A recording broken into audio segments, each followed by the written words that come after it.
तो चलिए आज एक ऐसी खोई हुई सभ्यता की कहानी को समझने की कोशिश करते हैं जिसके राज हमें सिर्फ खुदाई में मिले सुरागों से ही पता चलते हैं।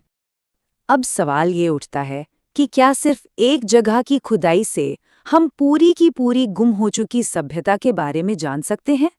आइए इसी सवाल का जवाब ढूंढने के लिए हड़प्पा चलते हैं। ये वही जगह है जिसके नाम पर पूरी सिंधु घाटी सभ्यता का नाम पड़ा। तो हमारी पड़ताल का पहला सिरा जुड़ता है आज के पाकिस्तान के मोंटगोमरी जिले से, जहां रावी नदी के किनारे इस सभ्यता की पहली साइट खोजी गई थी। तो समझिए ये वो पहली चाबी थी जिसने हजारों सालों से दफन एक पूरी की पूरी दुनिया का ताला खोल दिया था। अच्छा, एक बात और, पुरातत्वविदों को शुरुआत में कोई सोना चांदी या खजाना नहीं मिला, बल्कि उन्हें मिले वो औजार और इमारतें जो बताती हैं कि उस दौर के लोग आखिर जीते कैसे थे। अब ये बहुत दिलचस्प है। देखिए, एक साधारण सा दिखने वाला कुम्हार का चाक ये इस बात की तरफ इशारा करता है कि समाज में हुनरमंद कारीगर थे जिनका काम ही बर्तन बनाना था। और फिर मिला एक बहुत बड़ा अन्नागार। ये कोई छोटा मोटा स्टोर रूम नहीं था। इतना बड़ा अन्न भंडार बताता है कि वहाँ खेती बाड़ी बहुत बड़े पैमाने पर होती थी और एक सिस्टम था जिससे इतनी बड़ी आबादी का पेट भरा जाता था।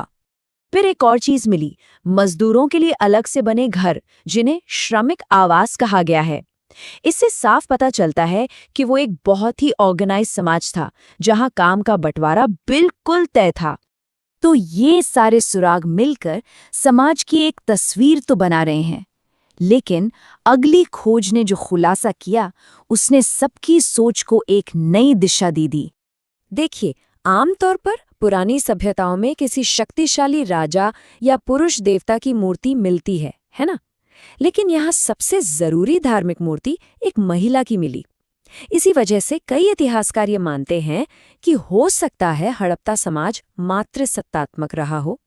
अच्छा, अब थोड़ा आगे बढ़ते हैं और देखते हैं कि वो लोग जीवन के बाद की दुनिया के बारे में क्या सोचते थे, और इसका सुराग हमें मिलता है उनके अंतिम संस्कारों से। वहां एक लकड़ी का ताबूत मिला। अब ताबूत मिलने का मतलब क्या है?